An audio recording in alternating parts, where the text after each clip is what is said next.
Hey CFS students, today we're going to show you guys how to get into Soundtrap. This is the program that you can use to create music and edit audio recordings. It's a really great tool, and we want you guys to have access to this as well as a creative outlet. Now you're going to find the link to go to Soundtrap either with this button here or under specials. You find it with music production. It takes you to this page here. And all of these buttons lead you to log in to Soundtrap with these numbered accounts. Just remember which account you were using so you can keep track of where your work was saved. Now I have a program here for you, so if you choose an account, for example, number 3, and you give it a second, you wait a couple seconds, I use an HTML query to just automatically fill in the username. And so you can go ahead and copy and paste to do the password, which is the same as the username. So you want both of these things to be the same. You copy and paste it in. You could press remember me. I'm not, but you can, so that you can have Google Chrome memorize that password for you so that you no longer have to do the copy and paste. So that means next time you come back and press number 3, it'll actually populate both of those fields with the correct information. Well, I'm not going to do that because these are student accounts, so I'll let you guys do that. Then you log in. It's going to take you to the Soundtrap home page. Now, later on, you'll see hopefully lots of songs that other students have made, whoever else has been using that account number. You could organize it with folders, you could create groups, and you could collaborate with other users, which is a really cool feature that I'll be telling you guys about later. So right now, let's go ahead and enter Studio and start our first song.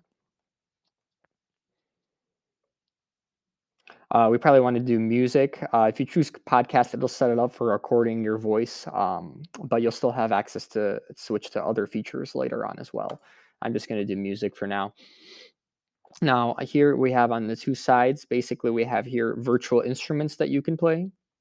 And on the other side, you have pre-made loops. So these are different sounds. So let's go ahead and listen to some of them. So these sounds are organized by genre or by category. And if you find one that you like, you can click and drag it to the timeline. It'll appear there. And then you could also further specify which genre you want. So for example, I want this specific type of beat. And the cool thing is you could actually stack them on top of each other. So you could have two going at once. And then if you like one in particular, you can take this loop feature and loop it, make it happen over and over and over again.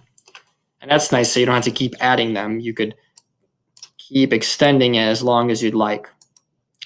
Now, if you don't want something there, you can actually click and press backspace to get rid of it. And I've actually already prepared a song that you guys can listen to using all of these loops. Now, this one right here is not a loop. I'll talk about that in a minute. But right here, I've arranged some loops.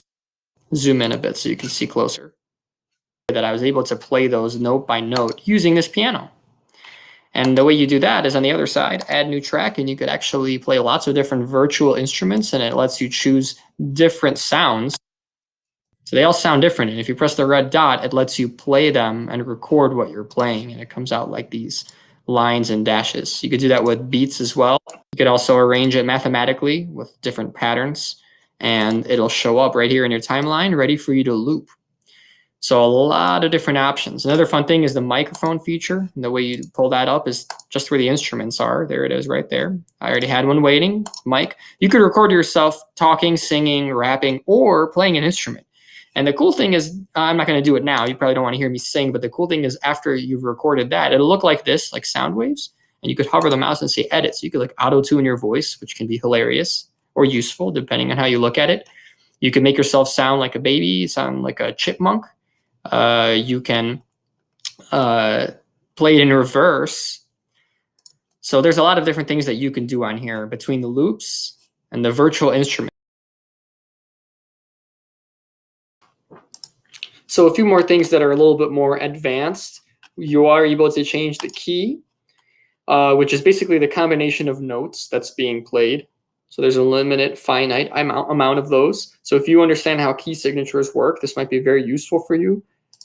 You could change the tempo. You could either input a beats per minute, or you could do a tempo tap. So you could tap exactly how fast you want it to go. So that's how you could make music on Soundtrap. Now, just a couple final things to make sure you guys are aware of. First of all, right now it's called Untitled Song. I want to give it an actual title. And that's important just so that you keep track of where your work is, which song belongs to you, considering that these are shared accounts. You don't want to get mixed up with somebody else. So just putting your name on it is a good practice unless you want to come up with some creative title. Let's save that. Always save your work. Another thing I want to bring your attention to is right here underneath the loops, you have the ability to invite other users. There we go. When you invite users, you got to remember you're inviting the account number. So if your friend is on account number 7, so there it is right there, number 7. I'm number 3, they're number 7, and you can invite them. And what they're going to do is once they've been invited to your song, they'll go out to their main menu in here where it says messages. They'll be able to accept the invite, and you guys can collaborate on the same song, work together. And you can have more than 2 people. You could have a bunch of people all working on the same song. Now, it's not like a Google Doc where it updates in real time and you see their changes right away. You'll actually have to keep saving, save. And the other person will press a button sync. It'll say sync right there.